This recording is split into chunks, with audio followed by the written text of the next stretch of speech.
evening, everyone, and welcome to the October 9th, 2023 Eugene City Council meeting. Thank you for joining us in this hybrid meeting format. Anyone wishing to access the meeting can do so by watching the live stream available on our website, the broadcast on Comcast Channel 21, or by following the access instructions listed for this meeting on the city's public webcast and meeting materials web page. Tonight's meeting will include a public forum. If you wish to speak during the public forum and have not already done so, please fill out a request to speak form available on our public webcast and meeting materials webpage. For those of you who are here in person, printed forms are available at the entrance to the room. We'll accept requests to speak forms until 7:35. These requests to speak forms will be used to generate the random order of speakers and correctly enter speakers' names into the public record. For those of you who are joining the meeting by phone and wish to provide testimony but are unable to complete the request to speak form online, press *9 when the forum is announced, and the last 3 digits of your phone number will be added to the speaker's queue.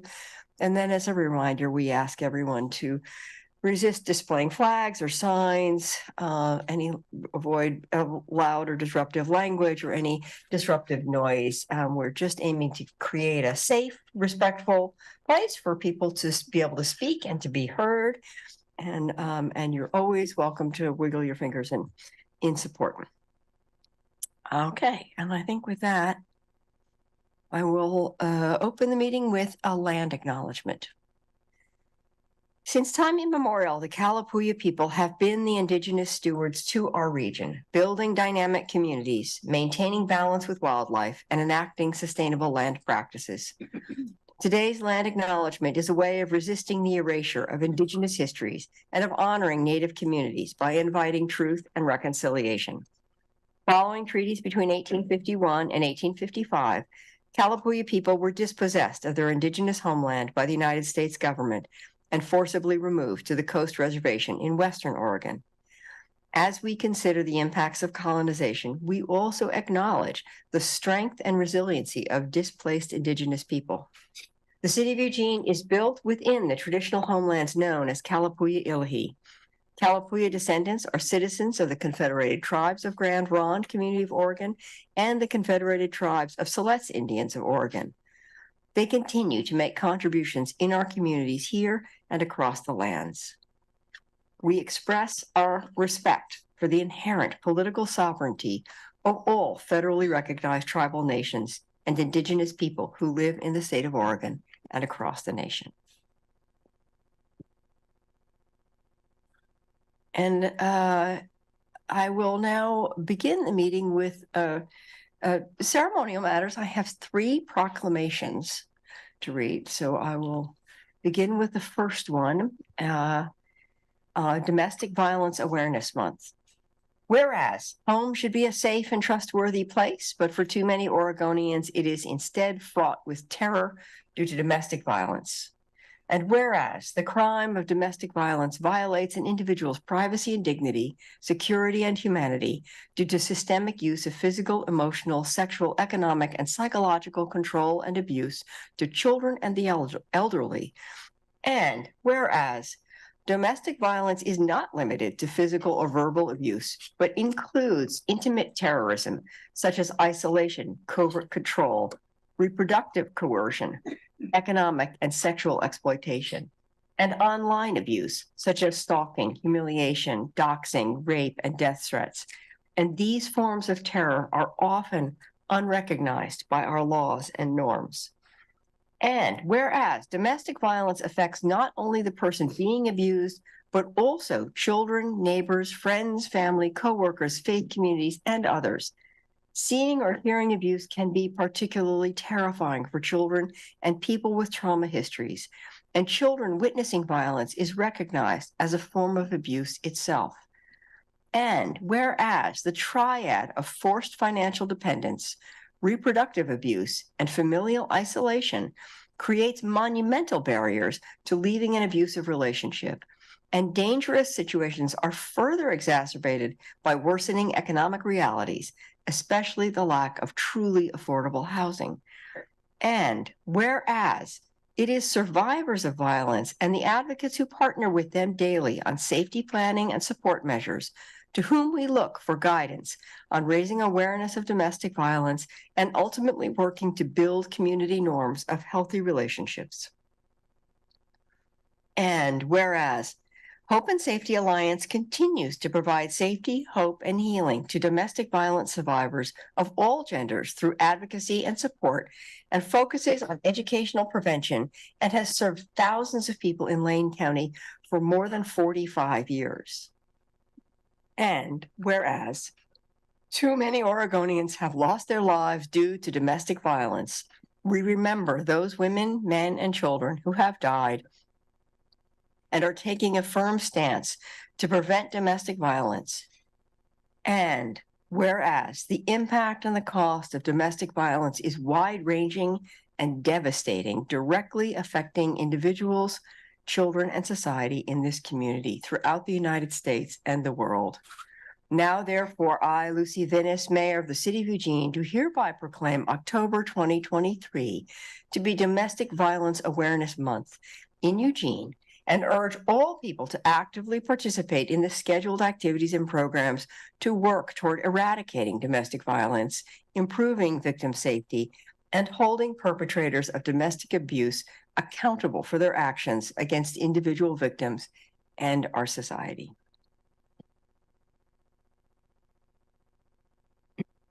Now, the second proclamation of the evening is in recognition of Breast Cancer Awareness Month.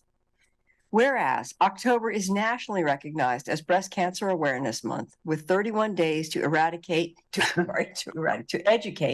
about breast health services and programs available, to recognize survivors, their supporters, and loved ones, and to honor those lives lost to this disease. And whereas in the Pacific Northwest, 1 in 7 women are affected by breast cancer, while the national average is 1 in 8 women.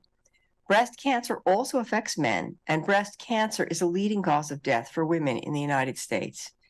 And whereas the City of Eugene strongly supports organizations that educate, empower, and support those affected by breast cancer and aims to address disparities among underserved communities by income, geography, insurance, race, ethnicity, age, and gender, who are disproportionately affected by this disease. And whereas the City of Eugene recognizes Breast Cancer Awareness Month as an opportunity to unite the community and spread important messages of early detection, screening, and prevention, and assistance to women and men during and after treatment to increase survivorship and quality of life. Now, therefore, I, Lucy Vinis, Mayor of the City of Eugene, Oregon, do hereby proclaim the month of October to be Breast Cancer Awareness Month. And I will note we have a few people wearing pink on council in recognition. And the third proclamation is recognizing today, Indigenous Peoples Day. Whereas sitting on Kalapuya land, our city is one of more than 150 cities and towns across the nation that recognize today, the second Monday in October, as Indigenous Peoples Day. Since 1977, more and more governing bodies have opted to celebrate Indigenous Peoples Day. Oregon joins more than a dozen states that recognize this holiday in some form. To memorialize this commitment, on March 14th, 2016, the City Council adopted Resolution 5148, declaring the second Monday of October as Indigenous Peoples Day for the City of Eugene. Instead of commemorating conquest, we recognize resilience. And whereas on this day, we celebrate the heritage of Indigenous people to show respect of their history and to enlighten the public toward a better understanding of modern Indigenous communities.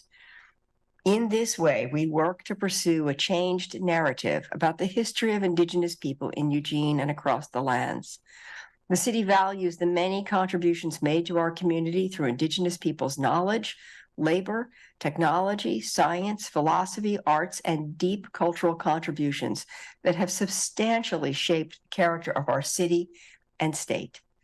And whereas, since time immemorial, the Kalapuya people have been the Indigenous stewards to this land, building dynamic communities, maintaining balance with wildlife, and enacting sustainable land practices. This proclamation is one way of resisting the erasure of Indigenous histories and of honoring Native communities by inviting truth and reconciliation.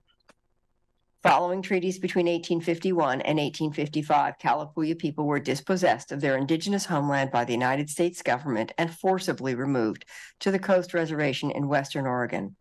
As we consider the impacts of colonization, we also acknowledge the strength and resiliency of displaced Indigenous people. And whereas the city of Eugene is built within Kalapuya-Ilahi, the traditional homelands of the Kalapuya peoples, acknowledge and respect the inherent sovereignty of the 9 federally recognized tribal nations in the state of Oregon and all Indigenous nations. Kalapuya descendants are citizens of the Confederated Tribes of Grand Ronde Community of Oregon and the Confederated Tribes of the Siletz Indians of Oregon. They continue to make contributions in their communities here and across the lands. And whereas our commemoration of Indigenous Peoples Day is one step on the path to replacing harmful historic untruths with knowledge about displacement, genocide and loss, resilience and belonging. Indigenous Peoples Day pushes against erasure and urges reevaluation of history and recognize Indigenous representation, equality, and justice. We are inspired by local and regional Indigenous people who continue to fight against the systemic racism and injustices inflicted by the United States government. We are committed to improving our city's actions that pursue a higher quality of life and well-being for our Indigenous communities. And whereas, as mayor, I stand with city leadership for inclusivity and the recognition of past harm and offer our commitment to work towards change. We pledge better government-to-government relationships between the city and local tribal nations. We will build the foundation for respectful and strengthened intergovernmental relationships by committing ourselves to a deeper understanding of the effects of colonization, the current needs of our Indigenous community, and connections that allow us to collaborate on shared interests. Now, therefore, I, Lucy Venus, Mayor of the City of Eugene, Oregon, do hereby proclaim support of the recognition of Indigenous Peoples Day on the second Monday in October and ask the residents of Eugene to utilize this day as an opportunity to reflect on the strength and resilience of Indigenous people, to recognize the importance of Indigenous peoples everywhere, to celebrate their thriving cultures and values, to stand in solidarity with Indigenous peoples elsewhere, to encourage other businesses, organizations, and public institutions to recognize Indigenous Peoples Day on the second Monday in October, and to commit to continue efforts to promote the well-being and growth of Eugene's Indigenous community. Thank you all for your respectful attention to all of those proclamations. They were all important, and I'm proud to have been able to read them today. So with that, I think we're ready to begin with our first order of business, which is committee reports and items of interest. Councilor Evans. Yeah. Thank you, Mayor. I'm going to give the intergovernmental relations report. The IGR committee met on Wednesday, October 4th, to review and provide input on the 2024 legislative priorities and policies. With last week's council packet, the approved IGR minutes from the September meeting were provided for your reference.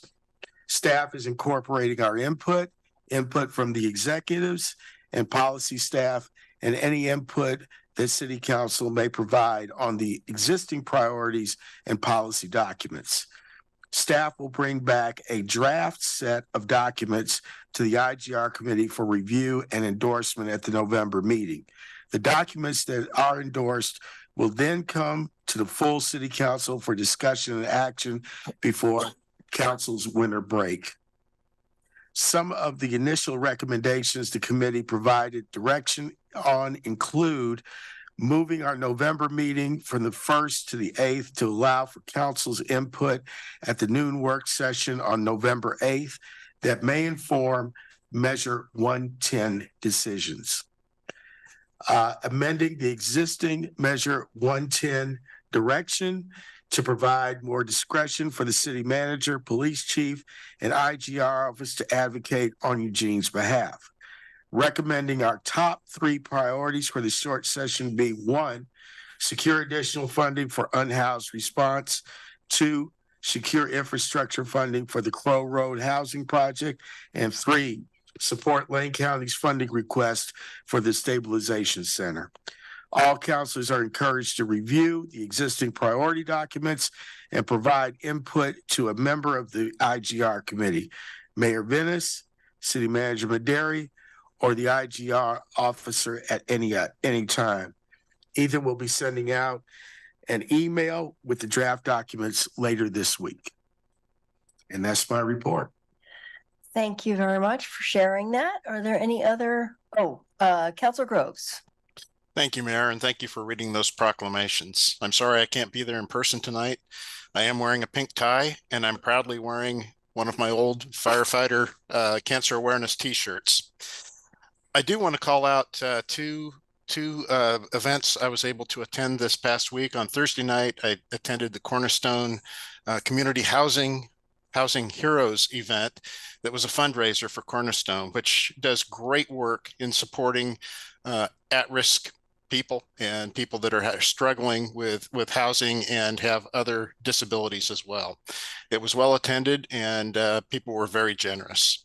Then on Saturday night, I was able to attend the Green Hill Humane Society evening with an evening for the animals. And that was also a fundraiser to help the Green Hill efforts.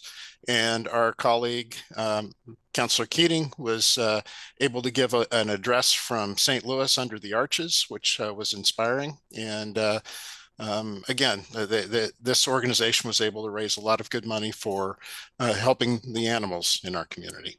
Thank you. Thank you so much. Any other? Councilor Keating. Thank you, Mayor. Thank you, Councilor Groves, for the shout out. It was my pleasure to chime in via video. And your costumes, your evening for the animals costumes looked wild. Pun intended. I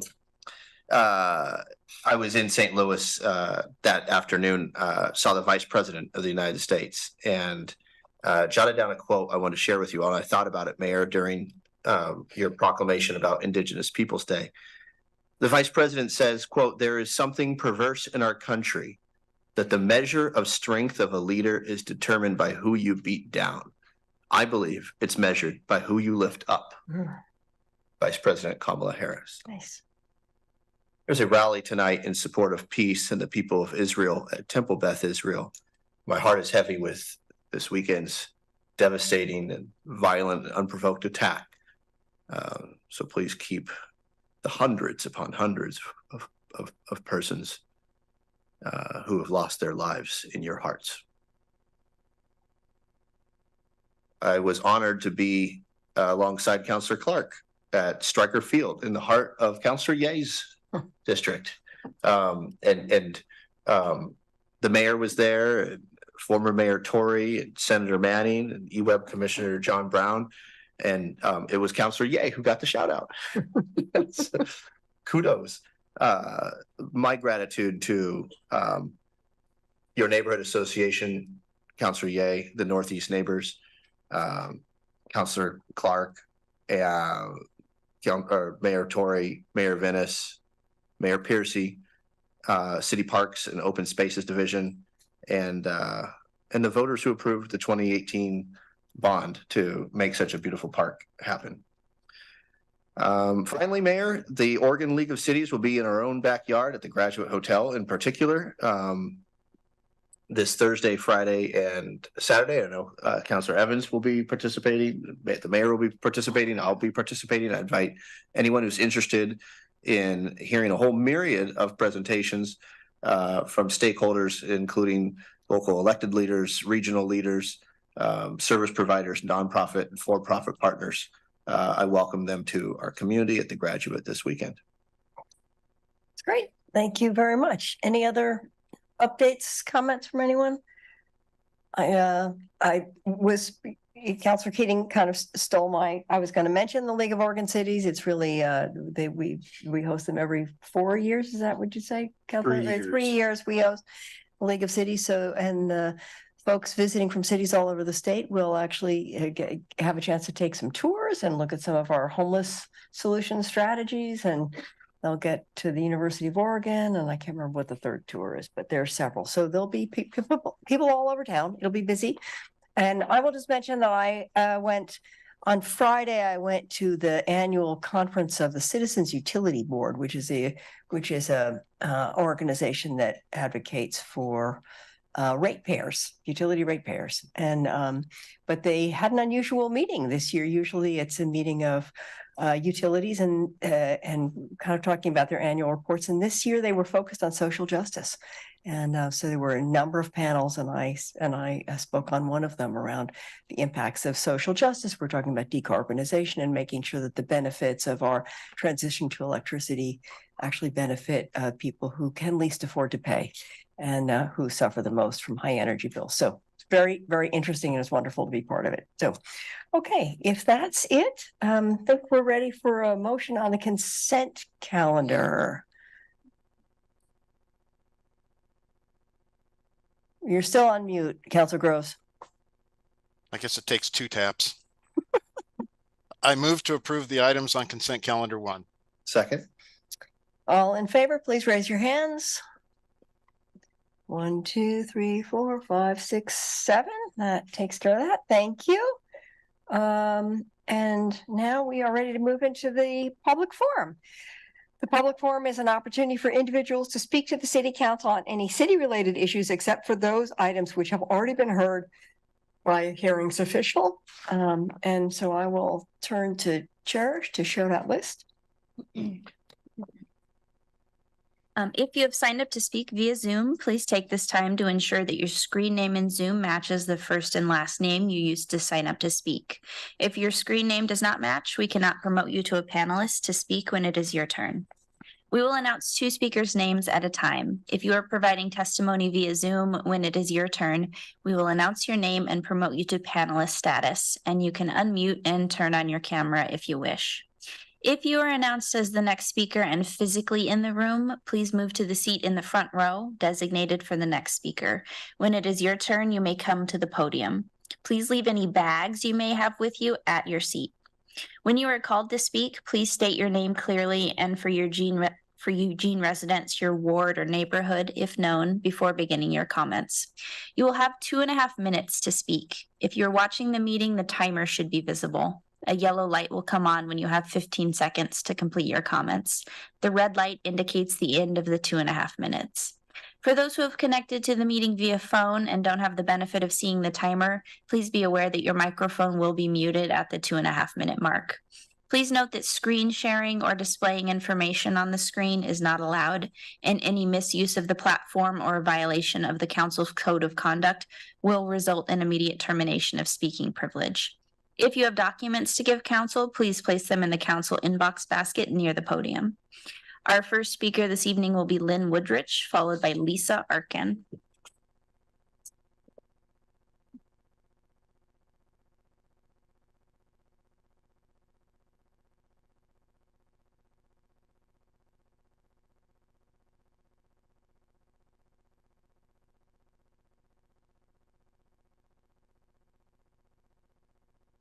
I guess I need to change my name there. It's Active Bethel Community now. My name's Lynn Woodrich. I'm the Active Bethel Community Co-Chair. I lived in the Bethel area for over 25 years. I live in Ward 8. I'm speaking for the Active Bethel Community Board. We're excited that your October 18th work session is addressing 3 of Bethel's concerns. Public Health Industrial Development Standards, we hope, is another name for the Public Health Overlay Zone.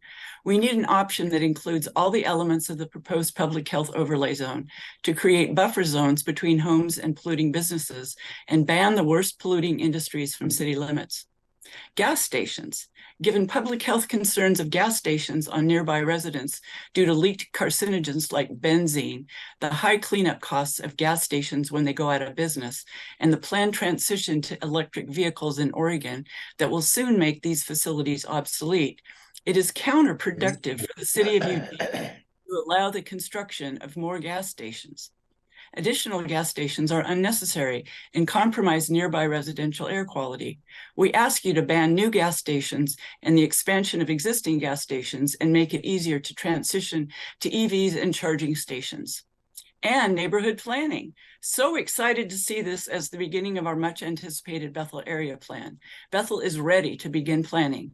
Our residents want clean transportation options to include biking, walking, and public transit. We need a way to attract more restaurants, healthy food options, and gathering places. October 18th is the same date as our general meeting with elections, and it would be wonderful to share some planning news with our residents. Thank you. Thank you, Lynn. Next, we will hear from Lisa Arkin, followed by Dawn Hetty.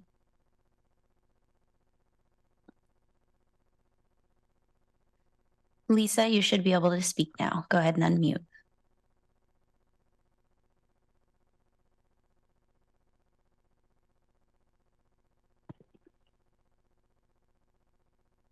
Lisa, it appears that you're unmuted, but we are not able to hear you yet. Can you hear me? We could hear you briefly, and you are now muted again. Mm-hmm.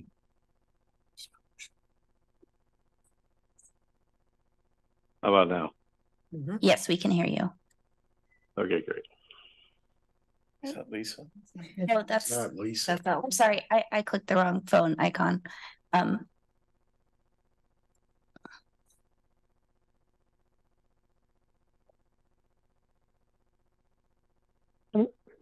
Sorry, Lisa. Can you hear me now?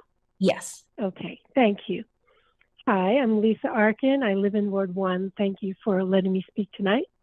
I'm here to speak on behalf of neighborhoods who are impacted by their exposure to hazardous toxic chemicals from gas stations and leaking underground petroleum storage tanks.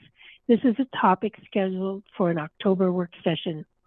Ward 1, where I live, has at least 7 gas stations. 2 of these new gas stations were built during the past 4 years, and some of them are a mere 2 blocks from another gas station. The corporate conglomerate 7-Eleven convenience stores was the permit applicant, and the gas pumps, sometimes as many as 18, were permitted outright by the Eugene City Code. 7-Elevens are taking advantage of Eugene's permissive regulations. In addition to the glut of new gas stations being a climate issue and a land use issue, these sites are sources of toxic pollution for nearby residents and schools. Gas stations pose an enormous public health risk. One second, sorry. Gas stations emit several toxic chemicals like benzene, xylene, and toluene. They are highly volatile chemicals that spread easily through the air and the ground. And research shows that concentrations of these chemicals in outdoor air is much higher for homes and schools nearby gas stations. These daily chronic exposures to toxic chemicals significantly increase several health risks, including childhood leukemia and asthma, COPD, and damage to the nervous system, as well as birth defects. Yet the city's land use code is pretty much anything goes when it comes to siting these gas stations. Residents have no ability to give meaningful input. Public health is not a criteria. As with the case with the gas station just built on Barger and West Irwin Way in West Eugene, even adjacent residents had no way to give meaningful input. In most cases, this part of our land use code is designed to disregard community concerns about the potential construction of gas stations. I implore the City Council to take a stand for public safety by placing a moratorium on all gas station infrastructure. Let's choose public health and build a modern transportation infrastructure that no longer harms our. Thank you, Lisa. Your time is concluded. Our next speaker is Dawn Hetty, followed by Richard Locke. Good evening, Don Hetty, Ward 7. Mayor, council, staff, and online. Context, I always refer to that. This is Teddy Roosevelt, not Sula. The reasonable man adapts himself to the world. The unreasonable one persists in trying to adapt the world to himself. Therefore, all progress depends on the unreasonable man. That's George Bernard Shaw, 1903. Again, the context is Teddy Roosevelt and progressive progress, because the framing adapt, not changing, I think is also important, because you know what? People don't feel like they can change anything, but we might be able to adapt. I'd like to talk about reasonableness. And there's so many examples of just how well off we are with reasonableness. 110's come up repeatedly tonight. That was real reasonable.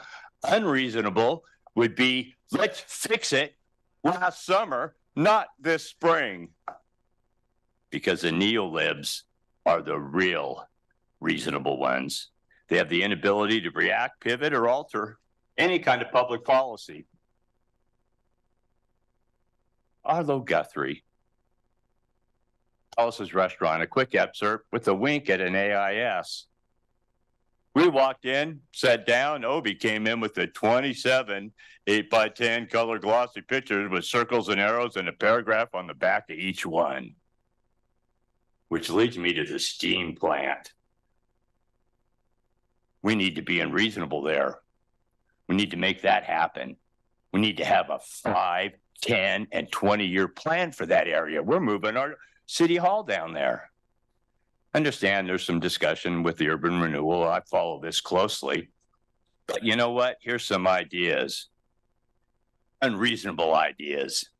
How about a searchlight on top of that building? Big tree up there in the clouds.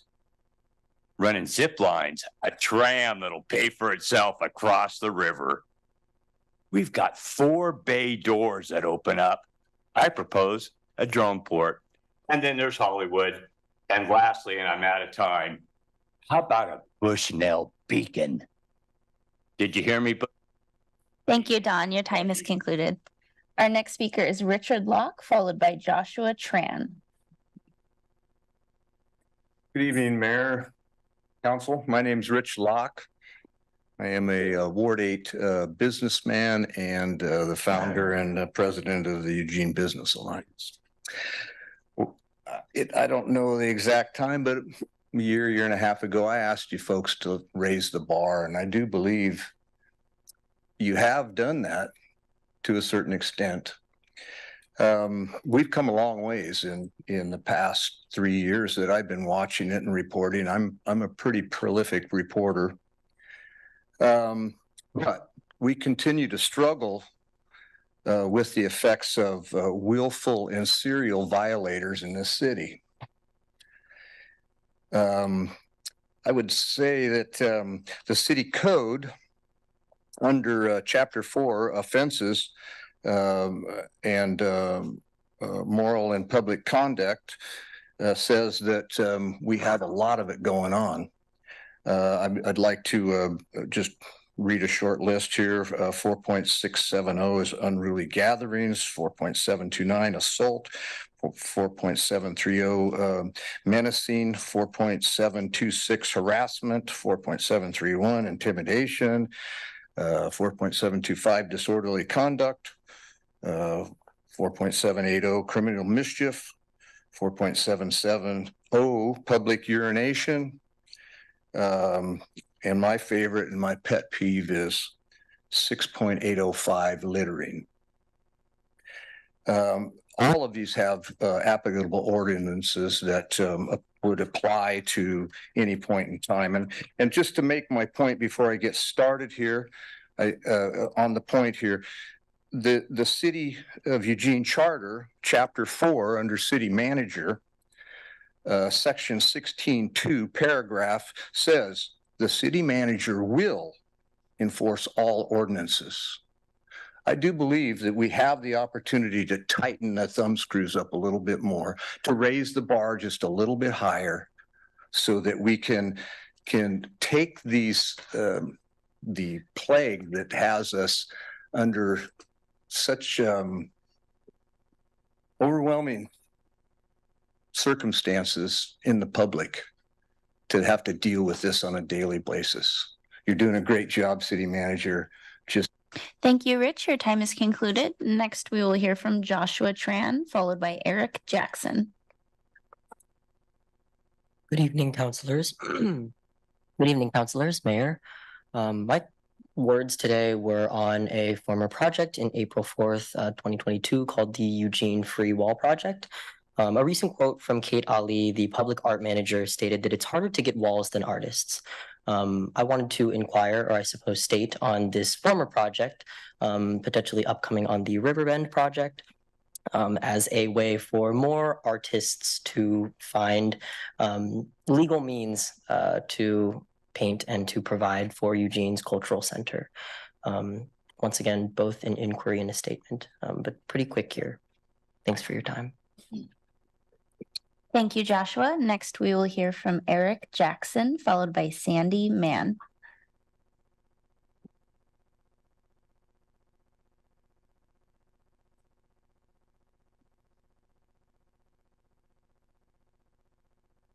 Hi, how are you tonight, Mayor, City Council, City Manager? Eric Jackson. I don't disagree with Rich Locke at all on there are other things. But I've often gotten arrested for some of those other things, and they don't seem to fit. They use them to just move me.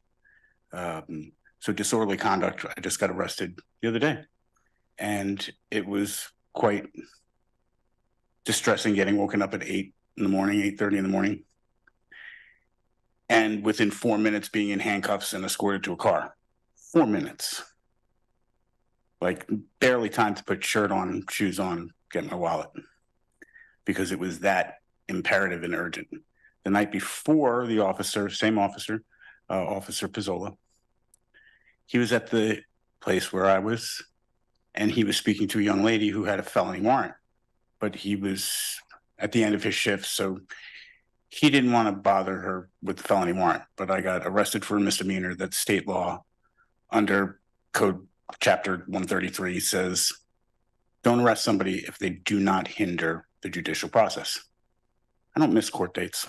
I take other people to court. I go to all my court dates. I've missed 2 in all the years that I'm here. One when Lorraine Montoro got run over by a Santa Pac truck, and another I missed just on accident and reported the next day. I don't run from court. I run to court. I run other people to court. Arresting me and having my Fourth Amendment rights trampled all over in the process. It doesn't weigh out evenly. In this case, I begged the sergeant, who is usually much more rational than he was on the 4th, to please allow me to clean up my stuff. The city doesn't need to clean it up. I can clean it all up. If you're closing the area, I'll leave. But there was no 72-hour notice. There was no 24-hour notice in the emergent situation. There was no 2-hour notice. I was woken up and arrested for creating a hazardous environment. And then they pointed out that there was a dead rat on the sidewalk, which wasn't there the night before. But I can't control that. That's city's dead rat, not mine. Thank you, Eric. Your time is concluded. Our next speaker this evening is Sandy Mann, followed by Suzanne O'Shea. Good evening. Can everybody hear me okay? Okay. Happy Indigenous Peoples Day. First thing, okay, check the time here. Responsiveness. Out of 6 city councilors I've contacted over the last weeks and months, plus the mayor's office and the city manager's office, 2 councilors I have not contacted. So 8 altogether. 2 have gotten back to me by email and phone. 2 out of 8 equals 1 out of 4 equals 25%. I've been in education for quite a long time. In a classroom, that would be 25%, which would be F. Not a good response rate. I want to thank the mayor's office for getting back to me, though, on a positive note, and Randy Groves. Thank you very much. My second item is a concern, and I left my email address so somebody could get back to me because I don't think people will respond. Has to do with the hospital situation downtown Sacred Heart. I suggested to Councilor Groves, who responded, that 10 hospitals in Oregon and Northern California that might move in to take the place of Sacred Heart. He said he was already working on it, and I'd like to know if other people are working on that, what the status is, where we stand. Thank you. Thank you, Sandy. Next, we will hear from Suzanne O'Shea, followed by Mason Levitt. Suzanne, go ahead and unmute.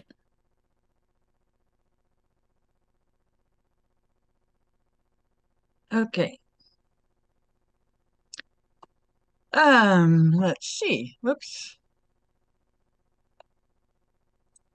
Hello, my name is Suzanne O'Shea. I live in Ward 6 with Greg Evans as my representative. I am contacting you tonight about the excessive number of gas stations in our neighborhood. A new 76 Union station is opening a block away from me on the corner of West Derwin and Barger. There is already a 76 Union 3 miles away at Barger and Cubitt. There are 4 gas stations on Clear Lake between Highway 99 and River Road, 2 at Royal and Danabo, 5 on Highway 99 between Pattison and Roosevelt, and 4 on West 11th between Green Hill Road and Bailey Hill Road. It seems there are an excessive number of gas stations in our neighborhood. I don't believe the companies that own these gas stations are doing anything illegal. They are doing what city code allows, and that is why I'm speaking to you. The city council influences city code. Gas stations will soon enough be obsolete, but like J.H. Baxter, the citizens will be left to deal with the fallout and cleanup. We have enough gas stations in our neighborhood. Please restrict future construction of more. The proliferation of gas stations shows the need for neighborhood planning to help create the framework for Bethel businesses. Bethel residents want clean transportation. The popularity of electric cars is increasing exponentially for our environment and our economy. What Bethel needs is restrictions on future gas stations and more incentives for EV quick charge stations. There are very few federal, state, and local incentives for companies to install slow charging stations, and they are limited by deadlines and funds available. I haven't found any incentive to help local companies install quick charge stations. Locally owned EV charging stations would keep profits local. They would fit into the Bethel Area Plan and the Eugene Climate Action Plan, both of which we are so looking forward to. Gilbert Shopping Center would be a great example. The owner,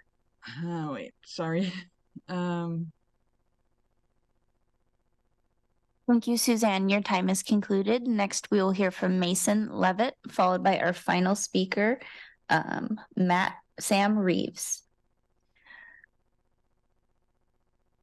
Thank you for allowing me to speak tonight. My name is Mason Levitt, and I have been a resident of Eugene's 3rd Ward for 5 years now. I'm here tonight to advocate for a moratorium on the construction and expansion of gas stations, which is scheduled to be discussed on October 18th. Eugene's utility board, eWeb, predicts that 64% of Eugene's passenger cars on roads will be electric by 2035.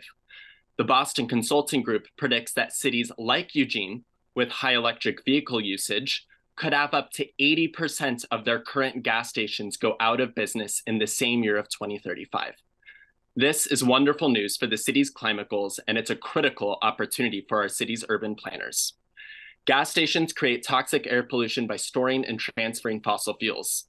Toxic pollutants from gas stations like benzene, toluene, MTBE, polyaromatic hydrocarbons, ethylbenzene, and xylene increase asthma symptoms, damage immune systems, lead to birth defects, and even cause cancer. Scientists have repeatedly documented higher concentrations of these chemicals the closer you are to a gas station.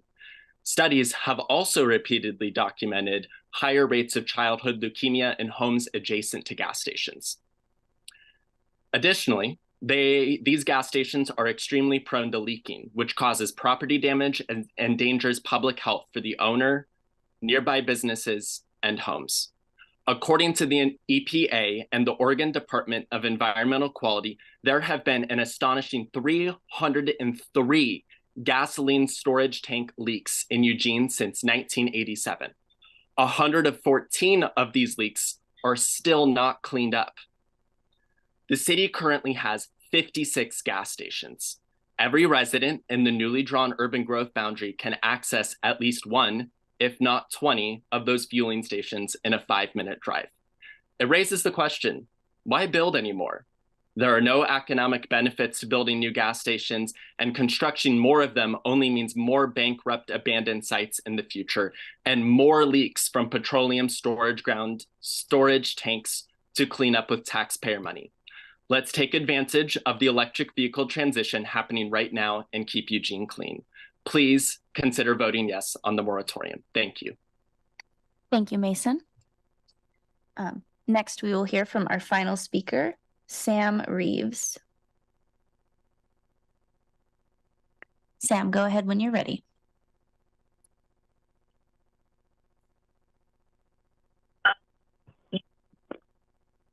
Good evening, Mayor and City Council. I'm Sam Reeves. I live in Ward 7. I have spoken to some of you before. Lindsay, you know who I am. Train Song is in dire need of your help. We're surrounded by the railroad tracks. The homeless folks love setting their tents up all around us. Mr. Locke, you have a lot of good common sense things to say. Eric Jackson, you have been a bane on our neighborhood for pushing a year. You were illegally camped on Garfield. You made a total mess of it, along with the other folks that were there with you. And now you are currently camped in front of the police impound yard, right by the flagpole and the front door. Pretty sure that's trespassing, bud. Train Song is holding the brunt of a lot of the homeless camps, the sanctioned ones and the unsanctioned ones. North Cleveland Street is a total disaster almost always. So the Train Song neighbors are asking, even though we don't have a neighborhood association right now, we're asking for the city council's help in cleaning our neighborhood up and making us safe, because Roosevelt is a highway to social services like the Eugene Mission and all of the social services that are on Highway 99. We need your help because we're being attacked from all sides by folks like Eric Jackson. Thank you.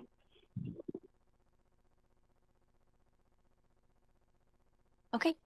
Thank you, Sam. Mayor, that was our final speaker.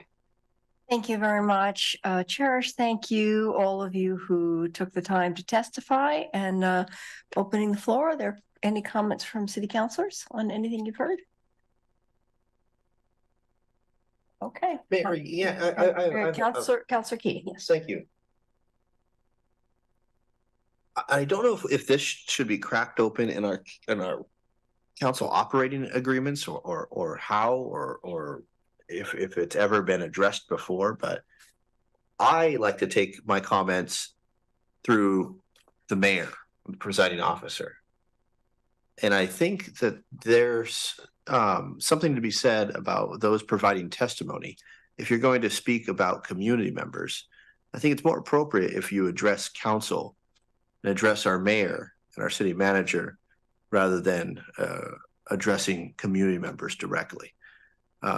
That's just me, and I could be alone in that opinion, but I would just ask that if community members are going to be addressing council, that please address council. The other piece, Mayor, is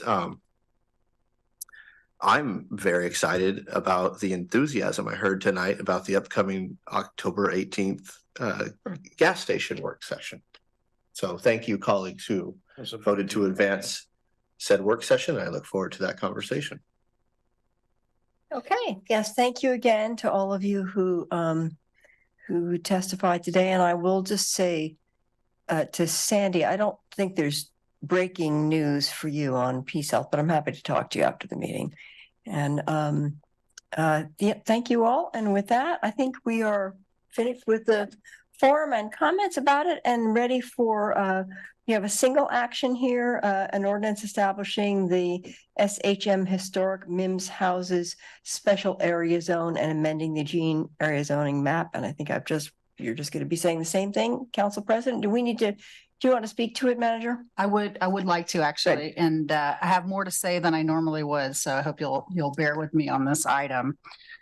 Tonight, you have an opportunity to take action on a zone change, establishing a historic special area zone for the MIMS house site located at 330, 334, and 336 High Street. The purpose of an SH Special Historic Zone is to recognize areas possessing distinctive buildings or features that have significance for the community and require special consideration or implementation of conservation and development measures that cannot otherwise be achieved through application of the city's standard base zones.